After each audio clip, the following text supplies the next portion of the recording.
5 बरस पहले एक शख्स अचानक लापता हो गया था। कुव्वत गोयाई और समाज से महरूम रावलपिंडी का रिहायशी, कुछ दुकानों का मालिक और खजूरों का व्यापारी था। लापता शख्स के भाई ने गुमशुदगी की रिपोर्ट दर्ज करा दी थी, लेकिन पुलिस सुराग नहीं लगा सकी। शब्बीर ने एक दिन देखा कि नदीम नामी शख्स अपने पड़ोस का दरवाजा जोर जोर से खटखटा रहा था, लेकिन अंदर से कोई जवाब नहीं मिल रहा था। उसने दरवाजे को हल्का सा धक्का दिया और खुद ही घर में दाखिल हो गया, जहां आशिक अली और उसकी बहन इस तरह मौजूद थे कि वो पड़ोसी नदीम को आते न देख सके। नदीम ने आशिक का शाना थपथपाया तो उसने मुड़कर देखा और खड़े होकर बगलगीर हो गया। अब पड़ोसी नदीम उससे जो भी बात कर रहा था उसे इशारे से समझाने की कोशिश कर रहा था। मैं कब से दरवाजा पीट रहा हूं, तुमने खोला ही नहीं। दुकान नहीं चलना, बोल क्या? फिर आशिक उठकर अपनी बहन के पास गया, जो पड़ोसी को देखकर अंदर चली गई थी। आशिक की बहन भी कुव्वत गोयाई और समाज से महरूम थी। आशिक ने उसे इशारे से बताया कि वो अपने दोस्त नदीम के साथ दुकान पर जा रहा था, जिस पर उसकी बहन ने सर हिला दिया।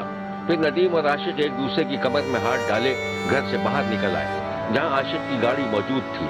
वो दोनों कार में बैठकर रवाना हो गए।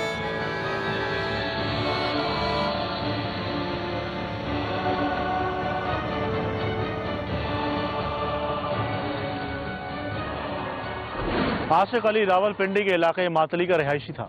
कई दुकानों का मालिक भी था।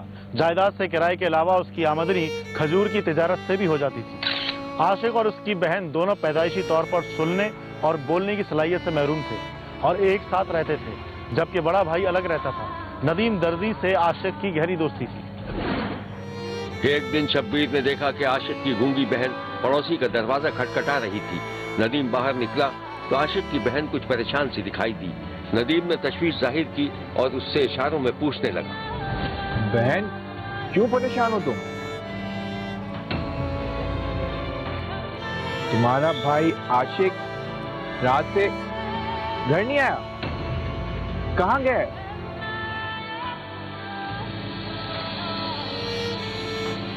मेरे साथ नहीं गया वो।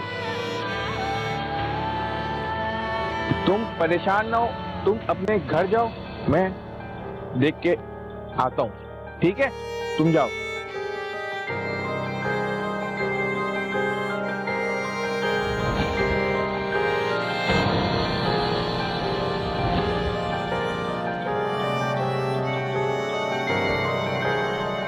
आशिक अली की बहन अपने घर चली गई और नदीम एक ऐसे इलाके में पहुंचा जहां आशिक ने बहुत सी दुकानें किराए पे दे रखी थी।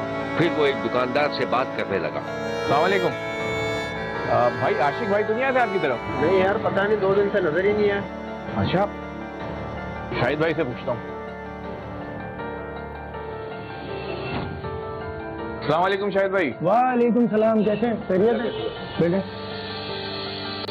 अच्छा जी। शाहिद भाई वो आशिक तो नहीं है आपकी तरफ? नहीं यार, वो इधर तो नहीं आता, और वो तो खुद दुकान का मालिक है, बल्कि दुकान का किराया मैं खुद पहुंचाने उसके घर जाता हूँ। अच्छा, खैरियत है? वो तो कह रहा था कि 2-3 दुकानदार बहुत तंग करते हैं, किराया नहीं देते, टाल मटोल से काम लेते हैं। अच्छा, बहुत बुरी बात है यार। अल्लाह का खौफ होना चाहिए लोगों को। माजूर शख्स के साथ ऐसा नहीं करते। असल में ना उसकी बहन आई थी मेरे पास, बहुत परेशान थी बेचारी। आपको पता है गूंगी है, अब क्या कर सकते हैं। वो कह रही थी कि भाई रात से घर पे नहीं आए। मैंने कहा मैं पूछ के आता हूँ। ऐसा तो नहीं शक्कर चला गया वो माल लेने, क्योंकि उसका आना जाना लगा रहता है। शायद भाई वो इतना कभी गया तो नहीं बगैर बताए, जाता तो कम से कम मुझे या अपनी बहन को तो बता के जाता। फिर भी इतना परेशान ना हो, बच्चा तो नहीं है, आ जाएगा वापस।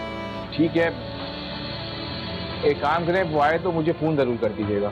चले, सही है। आप अपना नंबर लिखवा दें, फिर मैं इंशाल्लाह आपको बता दूंगा। आपका नंबर है मेरे पास, मैं आपको मिस कॉल दे रहा हूँ अभी। बस ठीक है, ठीक है, सही है। मैं बता दूंगा जैसे ही वो, अगर मेरा रास्ता होता है। बस मैं आपको मिस कॉल दे रहा हूँ। ठीक है सर। अस्सलाम वालेकुम। वालेकुम सलाम। यार वो आशिक भाई तो नहीं आए आपकी तरफ? यार नहीं, आशिक भाई तो नहीं आया यार। हाँ पता नहीं यार, चल देख, मैं देख।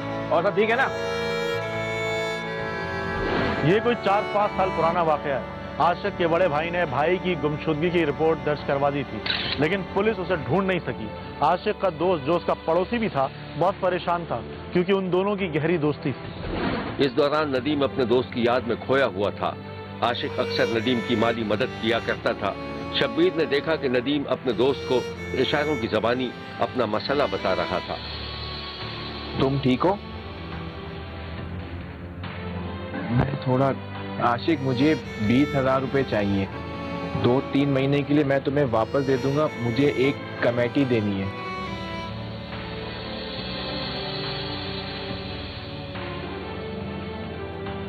प्लीज यार, कर दो। आशिक ने बात समझ ली और अपने दोस्त को तसल्ली दी कि उसका काम हो जाएगा। जिसके बाद शब्बीर ने देखा कि नदीम अपने दोस्त को गले लगा रहा था। मैं बैठा हूं, तुम ले आओ।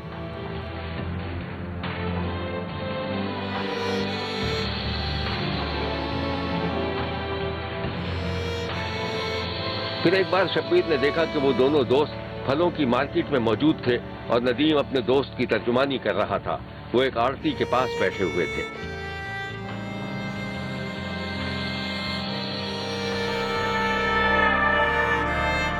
वालेकुम अस्सलाम।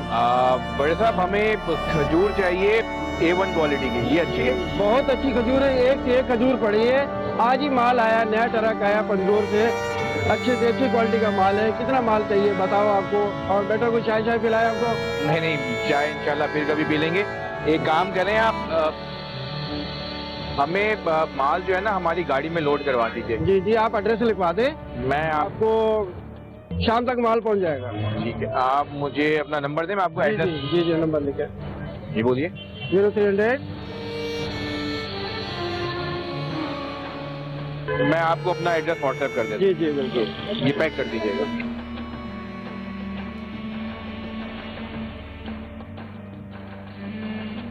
आशिक की गुमशुदगी को कई दिन गुजर गए थे और नदीम भी आशिक के रिश्तेदारों के साथ मिलकर उसे ढूंढ रहा था, जिस पर आशिक के रिश्तेदार मुतमईन थे, बल्कि नदीम के शुक्रगुजार भी थे कि वो उनके लिए तकलीफ उठा रहा था। नदीम भाई, आपका बहुत बहुत शुक्रिया। आज आपने आशिक को ढूंढने में हमारी बहुत मदद की।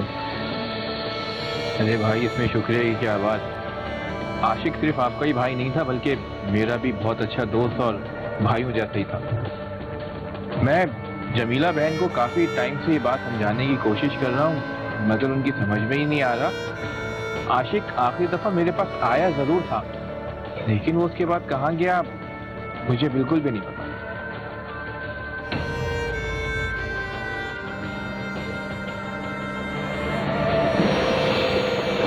नदीम भाई, आपका बहुत बहुत शुक्रिया। आज आपने आशिक को ढूंढने में हमारी बहुत मदद की। अरे भाई, इसमें शुक्रिया की क्या बात। आशिक सिर्फ आपका ही भाई नहीं था, बल्कि मेरा भी बहुत अच्छा दोस्त और भाइयों जैसा ही था। मैं जमीला बहन को काफी टाइम से ये बात समझाने की कोशिश कर रहा हूँ, मगर उनकी समझ में ही नहीं आ रहा। आशिक आखिरी दफा मेरे पास आया जरूर था, लेकिन वो उसके बाद कहाँ गया मुझे बिल्कुल भी नहीं पता। जाहिर सी बात है, बहन है ना, उसको तो यही मालूम है कि आप ही उसके पक्के दोस्त हैं। अब अल्लाह ताला को ऐसा मौजूदा कर दे कि वो खैर खैरियत से मिल जाए। आमीन। अल्लाह ताला उसकी मदद फरमाए। वैसे आपने और दोस्तों में, रिश्तेदारों में मालूम किया? हाँ, मैं सब जगह मालूम कर चुका हूँ, लेकिन कुछ पता नहीं चला। आशिक की गुमशुदगी की इब्तिदाई रिपोर्ट के बाद पुलिस ने आशिक के दोस्त नदीम से भी पूछताछ की थी, लेकिन कोई ऐसी बात सामने नहीं आई कि नदीम किसी भी तरह आशिक की गुमशुदगी में मुलविस था। तो इसके बाद पुलिस ने नदीम को छोड़ दिया था और वो एक नॉर्मल जिंदगी गुजार रहा था। एक दिन शब्बीर ने देखा कि आशिक की बहन जमीला बीबी गली से अपनी एक दोस्त के साथ गुजर रही थी कि उसे नदीम आता हुआ दिखाई दिया। नदीम को देखते ही जमीला बीबी उंगली के इशारे से अपनी सहेली को बताने लगी कि उसका भाई आखिरी बार उसके साथ बाहर गया था। नदीम को यह सब कुछ बहुत अजीब सा लगा।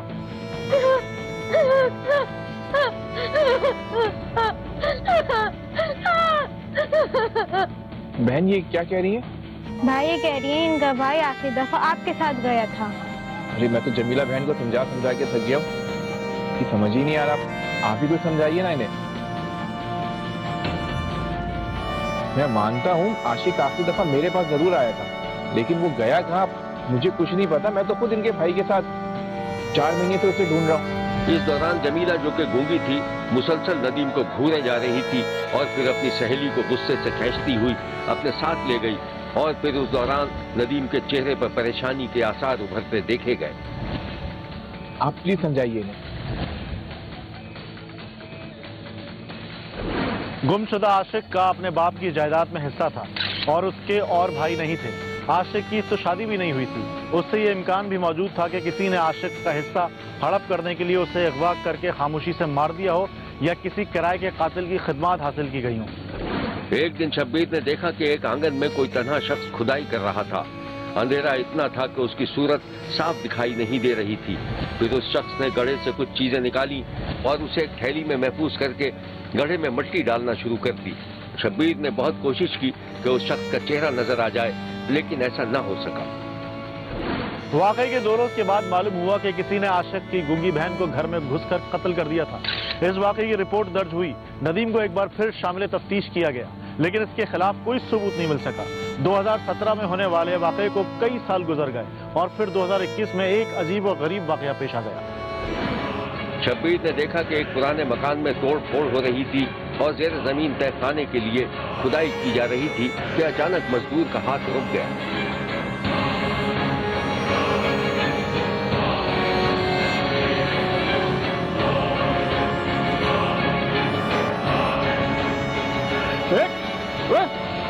ये क्या?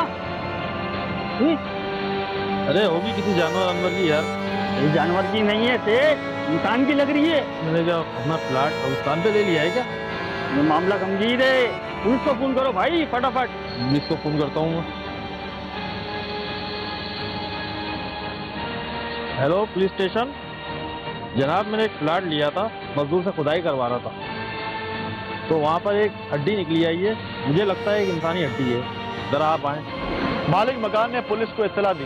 पुलिस ने हड्डियों को तहवील में ले लिया और फिर अचानक नदीम को गिरफ्तार कर लिया गया, जो 5 बरस पहले मकान फरोख्त करके कहीं चला गया था। इसके बाद जो कहानी सामने आई वो एसएसपी साहब की ज़बानी खुद ही सुन लीजिए। इसमें 2 केसेस जो हैं वो ऊपर नीचे दर्ज हुए जी। पहला जो वाकया है वो 14 जनवरी 2017 को पेश आया। थाना जातली के अंदर दौलताला का एक टाउन है वहाँ पे, जिसके अंदर आशिक अली जो है वो जो कि डिसेबल इस हवाले से है कि वो बोल नहीं सकता था और सुन नहीं सकता था, तो तकरीबन उसकी 45 साल जो है वो एज है, तो वो घर से गायब हो गया जी। फिर उसके तकरीबन जो 4 माह के बाद उसकी एक सिस्टर जमीला बीबी, जो वो भी डिसेबल थी और सुन नहीं सकती थी, बोल नहीं सकती थी, उसका अपने घर के अंदर जो है वो मर्डर हो गया। तो ये एक भाई जो है वो गायब हुआ और फिर एक बहन जो है वो 4 माह बाद मर्डर हो गई। तो ये दोनों वाक़यात जो हैं इनके मुकदमात उस वक्त दर्ज हुए। इब्तदाई जो है वो तफ्तीश उस वक्त होती रही। ना तो जो है वो 365 का जो अगवा का मुकदमा था उसके अंदर जो है वो केस उस वक्त ट्रेस हो सका, और ना ही जो मर्डर वाला मुकदमा था उसको मुल्ज़मान के सवाब उसके अंदर लाया जा सका। अल्टीमेटली जो है वो तकरीबन कोई 5 साल का साफ जो है नेक्स्ट जनवरी के अंदर एक बार 5 साल पूरे हो जाएंगे इस पहले वाक़े को। तो इसमें जो है वो 25/11/2021 को 25 नवंबर को जो है वो एक इंफॉर्मेशन पुलिस को मिली कि एक साहब हैं सजाद शेख उनका नाम है, तो वो अपने घर के अंदर खुदाई कर रहे थे बेसमेंट बनाने के लिए। तो वहाँ से उनको कुछ इंसानी हड्डियाँ जो हैं वो बरामद हुई कि ये जो घर है जिसके अंदर नदीम काफ़ी सालों तक वो जो है वो रिहाइश पजीर रहा है खुद, ये इसके ससुर का घर था, बेसिकली मामू ससुर का। वो घर इसने बेचा आज से तकरीबन कुछ 7 माह पहले, और उस घर के जो नए मालिक हैं वो अभी वहाँ पे रिकंस्ट्रक्शन कर रहे थे। उन्होंने खुदाई के दौरान वहाँ से हड्डियाँ बरामद हुई। फिर उन्होंने पुलिस को बताया और जिसकी वजह से ये सारा जो है वो एक चेन जो है वो इसकी सारी स्टार्ट हो गई। जब अभी जो है वो एक चीज़ और सामने आई है वो ये है कि 7 माह पहले जब ये घर फरोख्त हुआ है तो उस वक़्त मुल्ज़म नदीम को जो है वो ये डर पैदा हुआ कि अब तो ये घर या ये जगह जो है वो मेरी उसमें अमलदारी में या कब्ज़े में नहीं रहेगी, तो कहीं कोई बात खुल ना जाए, कोई चीज़ सामने ना आ जाए। इसने कुछ 7 माह पहले यहाँ से इन हड्डियों को जिसने दबाया हुआ था इनको निकाल के दूसरी जगह पर शिफ्ट करने की भी कोशिश की। बाद में जो है वो उसकी निशानदेही के ऊपर जो है वहाँ से हमने वो हड्डियाँ दूसरी जगह से भी बरामद की और वहाँ से भी बकायदा तौर पर वो हड्डियाँ बरामद की हैं। तो इसने जो एविडेंस हो सकती थी एक इंसानी ढांचे की शक्ल में, उस एविडेंस को भी छुपाने की कोशिश की। उसके हवाले से भी इसके ऊपर अलग से जो है वो जाहिर है कि एविडेंस जो है मर्डर की, उसको छुपाना अपने आप में एक जुर्म है, तो उसके सेक्शन भी इसके ऊपर इजाद होंगे। तो इतना एक जो है वो सफ़ाकाना किस्म का ये अमल था कि जिसके अंदर पहले एक जो है वो गूंगे और बहरे शख्स को इसने इस तरह से बेदर्दी से मारा और फिर उसको अपने घर के सेन में दबा दिया और वहाँ पे 4 साल तक वो लाश वहाँ पे रही और इसके दिल में कभी ये बात जो है वो नहीं आई। फिर इसी तरह से जो है वो उसके बाद उसकी ही हमशीरा जो है, जो उसकी बहन है, जो कि खुद डिसेबल थी और गूंगी और बहरी थी, उसको भी इसने जो है वो इसी तरह से कुल्हाड़ियों से वार करके उसके घर में जाके मारा। तो एक इंतहाई जो है ना वो सफ़ाकाना और जो है वो एक वहशी किस्म का ये अमल था कि इस तरह से बहन भाइयों को कोई बड़ा मोटिव ना होने के बावजूद इस तरह से जो है ना वो मारना।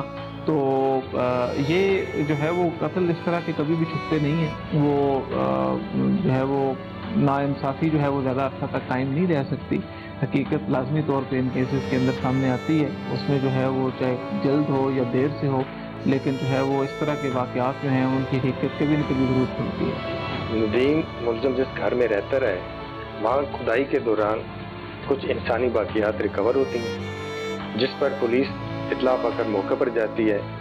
तो क्योंकि इसका साबका लिंक नदीम से ही जुड़ा हुआ था इस केस का, तो नदीम को बड़ी मुशक्क़त के बाद गिरफ़्तार किया जाता है, बड़ी मुश्किल से गिरफ़्तार किया है। जिसने दौरान गिरफ़्तारी ये तस्लीम किया है कि उसने आशिक और उसकी बहन दोनों का मर्डर किया है और दोनों को उसने ही मर्डर किया है। और एक बंदे को वो कहते हैं कि आशिक को कत्ल करने के बाद उसकी डेड बॉडी मैंने इधर दफन कर दी थी, डर की वजह से कि लोगों को पता ना चले। और उसकी बहन को इसलिए मर्डर कर दिया कि वो बार बार लोगों को कहती थी कि मेरा भाई आखिरी टाइम पे नदीम दर्जी के घर जाने का बता कर गया था। अभी अल्लाह के करम से मुलज़म को गिरफ्तार कर लिया है और इसने एतराफ़ भी कर लिया है और बाकी उसकी बाकियात भी आशिकी भी हमने बरामद कर ली है। मुलज़म को इंशाअल्लाह चालान अदालत किया जाकर इसको सख्त से सख्त सजा दिलवाई जाएगी। यह है वो मुलजिम जिसने अपने दोस्त को मुबैना तौर पर कत्ल कर दिया था। क्योंकि मकतूल की बहन को यकीन की हद तक मुलजिम पर शक था, इसलिए सफ़ाक इंसान ने उस माजूर औरत को भी कत्ल कर दिया था। 2017 में जनाब मेरा भाई कला गायब हो गया। असा लोड़ने रहे उसकी बाद विच पता चलिया भी वो नदीम कोल गया, भैन कली नहीं को पता लगा। असा लोड़ने रहे और जनाब दरखास्त असा चौकी दी, उस तो बाद फिर थाने जातली दी, कोई पता नहीं लगा भाई ने। बाद जनाब पता लगा, पुलिस वाले ने बड़ी मेहरबानी है ना जनाब कोशिश की थी इस नदीम की सख्त सख्त सजा दी जाए। पुलिस की तहकीकात जारी है और अभी तक ये नहीं पता चला कि मुलजिम ने अपने दोस्त को उसकी जायदाद हथियाने के लिए कत्ल किया था या किराए के कातिल का किरदार अदा किया था। देखते रहिए, क्योंकि कोई देखे न देखे शब्बीर तो देखेगा।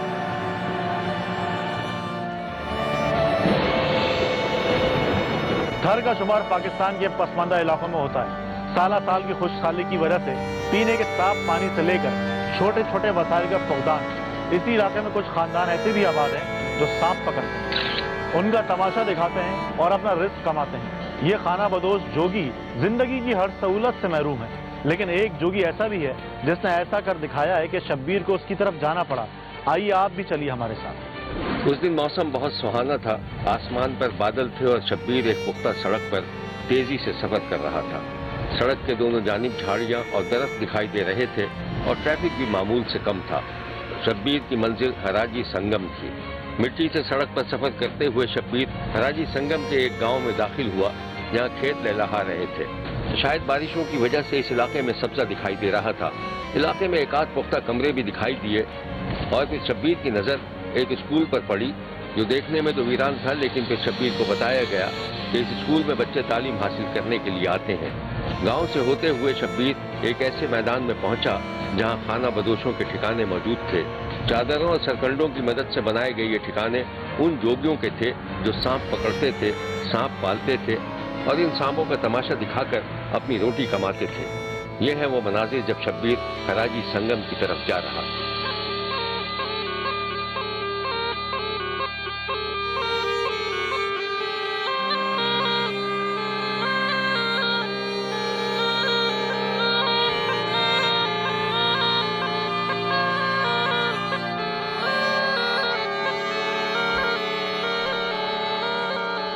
हराजी संगम के मकाम पर डीनो जोगी का भी आखिरी ठिकाना था।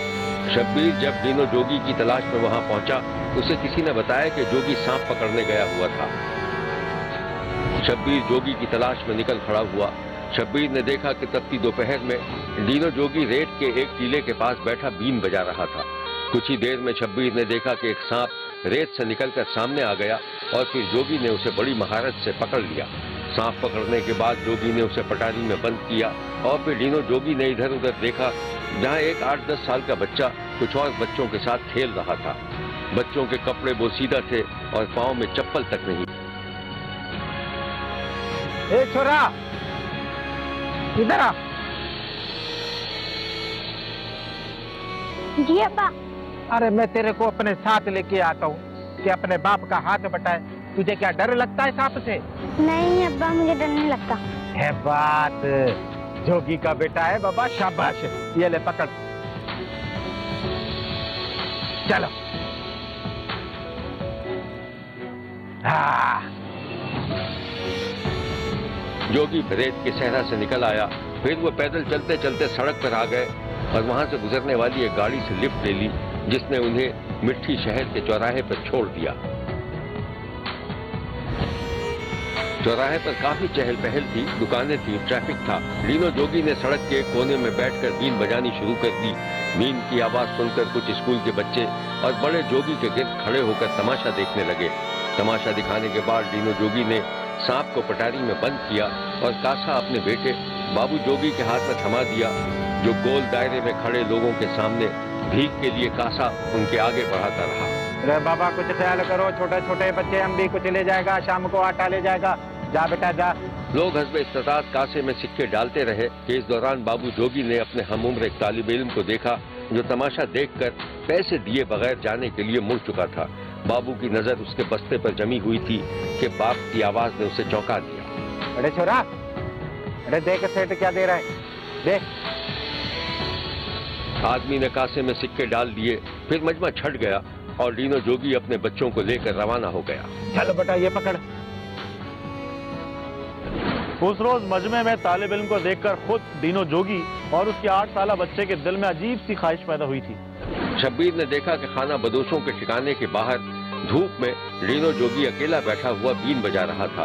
उसने नजर घुमाई तो उसने देखा कि उसका बेटा फटा पुराना अखबार हाथ में लेकर पढ़ने की कोशिश कर रहा था। ये छोरे, अरे इधर आ। अरे बाबा ये क्या कर रहा है तू? अरे बीन बजाना सीख ले, कल को अगर मैं मर गया तो खास कमा तो सकेगा। अब्बा मुझे स्कूल जाना है। स्कूल जाना है? अरे ये कहाँ से सुना है तूने? इस कहानी की मजीद तफसीलात हम आपको दिखाएंगे, लेकिन एक ब्रेक के बाद। कहीं जाइएगा मत, क्योंकि कोई देखे ना देखे, शब्बीर तो देखेगा। अरे बीन बजाना सीख ले, कल को अगर मैं मर गया तो खास कमा तो सकेगा। अब्बा मुझे स्कूल जाना है। स्कूल जाना है? अरे ये कहाँ से सुना है तूने? अरे सुनती है? अरे ओ देख बाप। डीनो की बीवी खेमे की चादर उठाकर बाहर निकल आई। क्यों चिल्ला रहा है? अरे मैं चिल्ला नहीं रहा हूँ, तेरा छोरा स्कूल जाने की बात कर रहा है। वो तो बच्चा है, अकल कहाँ है उसको? वैसे एक बात है, मेरा भी दिल चाहता है कि मेरा छोरा स्कूल जाए। लो और सुनो, अरे तू पागल हो गया है क्या? उसको बीन बजाना सिखा, सांप पकड़ना सिखा, कल को अपनी बिरादरी में उसको कोई लड़की भी नहीं देगा। अरे चल छोड़, दफा कर। कुछ खाने को है, रोटी छोटी? हाँ हाँ पकाई है। चल लगा, चल छोरे। हाँ बेटा। पढ़ने पे ध्यान दे रहा है, सांप पे ध्यान नहीं दे रहा है। कौन यकीन कर सकता है कि साला साल से जोगियों की जिंदगी गुजारने वाले किसी शख्स के दिल में कभी ये तस्वुर भी पैदा हो सकता है कि उसके बच्चों को पढ़ना चाहिए। मगर हुआ कुछ ऐसा ही, और इस बात ने शब्बीर के भी कान खड़े कर दिए। हुआ भी यही था। डीनो जोगी अपने 2 बेटों को स्कूल भेजने का फैसला कर चुका था। शब्बीर ने एक दिन देखा कि खेमे से बाहर बाबू जोगी के माँ बाप सांप को पिटारी से बाहर निकाले बैठे थे। शौहर बीन बजा रहा था और उसकी बीवी सांपों को दूध पिलाने की कोशिश कर रही थी। शब्बीर की नजर खेमे के अंदर गई तो देखा कि डीनू का बेटा बाबू हाथ में बस्ता लिए बाहर निकल रहा था। उसके पांव में चप्पल तक नहीं थी।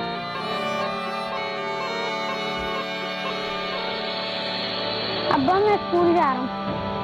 चल मैं तुझे रास्ते में छोड़ दूंगा, फिर वहां से भीख के लिए निकलूंगा, वापसी में तुझे लेता आऊंगा। अरे घर में कुछ आटा वाटा है? नहीं, वो तो कल ही खत्म हो गया था। चल मालिक कहीं से इंतजाम कर ही दे। चल छोरे। शब्बीर दोनों बाप बेटों को दूर तक जाता देखता रहा। बाप बीन बजाता जा रहा था और बेटा उछलता कूदता उसके पीछे पीछे चल रहा था। डीनो जोगी ने सिर्फ अपने बच्चों बल्कि भाई के बच्चों को भी पढ़ाई पर लगा दिया था। देखते देखते कमोबेश जोगियों के 200 बच्चों ने स्कूल का रुख किया था। वक्त गुजरता गया, बाप सांप का तमाशा दिखाकर घर की किफालत करता रहा और फिर वो दिन भी आ गया जब डीनो की आंख में खुशी के आंसू थे। उसके बेटे ने मैट्रिक पास कर लिया था। शब्बीर ने देखा कि बाबू जोगी जो 15-16 बरस का हो चुका था, एक दिन बहुत खुशी खुशी अपने खेमे की तरफ आया। अब होगा तेरा यही कहीं? क्यों, क्या बात है? मैंने मैट्रिक पास कर ली। ये क्या होता है? अरे अम्मा, यूँ समझो कि मुझे स्कूल वालों ने पास कर दिया। अरे छोड़ तू ये सब बातें। तू ये बता, कामकाज में तो तेरा दिल नहीं लगता और तेरा बाप सारा दिन गली गली भीख मांगता फिरता है। तुझे कुछ तो ख्याल कर ले, इतना बड़ा हो गया है, हमारा सब ख्याल करेगा। अरे अम्मा, तू नहीं समझेगी। अरे क्या शोर मचा रखा है? अरे अब्बा, मैंने मैट्रिक पास कर ली। इसी दौरान डीनो जोगी थका हारा ठिकाने पर पहुंच गया। हैं? अरे इधर आ, इधर आ, इधर आ, गले लग। अरे मेरा बच्चा, अरे नेकबाज, मेरा ख्वाब पूरा हो गया है, मेरा बच्चा पढ़ लिख गया है। अरे बाबा, अरे जीता रे बच्चा, जीता रे। पता नहीं क्या बोल रहे हो तुम लोग, मेरी तो समझ में नहीं आ रहा। मैं जा रही हूँ सांपों को दूध देने। ये ले, ये ले, बैठ बैठ। अच्छी तरह पास हुआ है। वक्त गुजरता चला गया। डीनू जोगी का बेटा स्कूल से कॉलेज, कॉलेज से यूनिवर्सिटी तक पहुंच गया और इस दौरान डीनू की कमाई का वही जरिया रहा।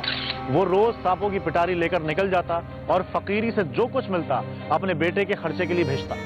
एक दिन शब्बीर ने देखा कि डीनो जोगी शहर के चौक से अपना सामान समेटकर ठिकाने की तरफ जाने के लिए खड़ा ही हुआ था कि उसके बेटे का फोन आ गया। हाँ हेलो अब्बा, मैं कल आ रहा हूँ। अच्छा, तेरा पढ़ाई खत्म हो गया? नहीं अब्बा, छुट्टियां हैं, सोचा आपसे मिल लूं। हाँ हाँ आजा। ये बता, पैसे की जरूरत तो नहीं है? नहीं नहीं अब्बा, पैसों की जरूरत नहीं है। बोल बोल, शर्मा मत, मेरे पास पैसे है, भेज देता हूँ। अब्बा पैसों की जरूरत नहीं है, तुम परेशान मत हो। तालीम ऐसी चीज है, ये इंसान को बदल कर रख देती है और उसकी सोच तब्दील हो जाती है। दूसरों के दुख दर्द का एहसास पैदा हो जाता है। डीनो जोगी का बेटा बाबू जोगी सिंध यूनिवर्सिटी में फिजिक्स का तालिब इल्म है। वो जब भी अपने ठिकाने पर आता है, महल्ले पड़ोस के जोगियों के बच्चों को पढ़ाता है। शब्बीर ने देखा कि बहुत से बच्चे एक दरख्त के नीचे बैठे हुए थे और बाबू जोगी उन्हें पढ़ा रहा था। अच्छा तो बच्चों, आज हम पढ़ेंगे अलीफ बे, ठीक है? तो अलीफ बे पे। सारे बच्चे खड़े हो गए और बाबू उन्हें दुआ पढ़ाने लगा, जिसे सब बच्चे एक साथ मिलकर गा रहे थे। बच्चों, तो अब हम पढ़ेंगे दुआ, ठीक है? तो इसके लिए सब खड़े हो जाएं ताकि हम दुआ पढ़ें। दुआ पढ़ें, ठीक है? लब पे आती है दुआ बन के तमन्ना मेरी, जिंदगी शम्मा की सूरत हो खुदाया मेरी। पुश्त ब पुश्त जोगियों की जिंदगी गुजारने वाले एक इंसान के दिल में तालीम की तड़प पैदा हुई और उसने अपने बच्चों को यूनिवर्सिटी तक पहुंचा दिया। उसके देखा देखी जोगियों के और बच्चों ने भी पढ़ाई में दिलचस्पी लेना शुरू कर दी। शब्बीर ने बाबू जोगी से बाप डीनो जोगी के बारे में जो बात की, वो खासा पुरअज़म और खुश नजर आया। हमारा ये गुजारिश से तो हम गरीब है, यो हमारे झुग्गियों है, ये घर है, हमारा हालात ये है। बच्चों को बोला ये माहौल अभी पता नहीं कौन सा आएगा, कैसे आएगा, तुम कैसे जिंदगी गुजारोगा। तो उसी की वजह से हमने हैदराबाद यूनिवर्सिटी तक पहुंचाए। हमारे छोटे छोटे बच्चे हैं जो को 2 किलोमीटर पे स्कूल है, हमारी को यही गुजारिश है। तो हमारे गरीबों का अर्ज यही है, तो हमारे को स्कूल प्राइमरी स्कूल हमारे को चाहिए। हमारा तकरीबन 210 घर है हमारे इधर, तो हमारे को स्कूल की गुजारिश है जो आप यही मेहरबानी गरीबों के एहसास करो। और यह है बाबू जो अब सिंध यूनिवर्सिटी में फिजिक्स का तालिब इल्म है। वालदा अब है जो हमारा जो जोगी कम्युनिटी का जो फन है वो फन दिखाकर जो भी दिहाड़ी में कमाता है वो हमें सेंड करता है। और हम कब तो डे को रोटी खाते हैं तो नाइट को हम रोटी भी नहीं खाते हैं, क्योंकि हमारा जो ये हालात हैं, जो हमें मुश्किलात हैं जो पेश नज़र आती हैं, और हमारा जो हम पीछे वाला जो हमारे गांव का जो बैकग्राउंड देखते हैं तो वो इंतहाई जो डिफ़िकल्ट है, उसी के हिसाब से हमें भी मैनेज करना पड़ता है। और ऐसी मुश्किलात में हम अपनी जो स्टडी वो कंटिन्यू करते जा रहे हैं। मकसद यही है कि हम अपनी जोगी कम्युनिटी को, हम जितने भी 4-5 हम स्टूडेंट्स पढ़ रहे हैं यूनिवर्सिटी में, हमारा यही मकसद है, हमारा यही एम है कि हम अपनी जोगी कम्युनिटी की जो न्यू जनरेशन है उसको भी हम आगे लाएं। और हमारा मकसद ये है कि हम दुनिया को ये दिखाएं कि हम जोगी कम्युनिटी गदागरी कम्युनिटी नहीं है, हम भी एक एजुकेटेड हैं। दीनो जोगी और उसके बेटे की नाकाबिल यकीन कामयाबी की मुबारकबाद देकर जब शब्बीर वापस आ रहा था तो चश्मे तसव्वुर में उसे नजर आ रहा था कि एक दिन ऐसा भी आएगा जब पसमानदा तरीन तबकात के बच्चे भी स्कूल जा रहे होंगे और इल्म की शमा चारों तरफ उजाला कर रही होगी। देखते रहिए, क्योंकि कोई देखे न देखे शब्बीर तो देखेगा।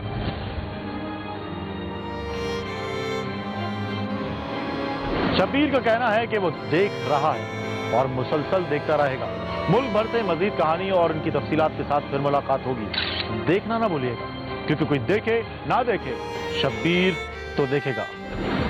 अगर आप अपने इर्द गिर्द होने वाले किसी गैर मामूली वाक़े से शब्बीर को आगाह करना चाहते हैं तो SMS करें SAB लिखकर स्पेस दें और अपना मैसेज अपने शहर और नाम के साथ 247 पर भेज दें। फैक्स करने के लिए हमारा नंबर है 021-3580-3820।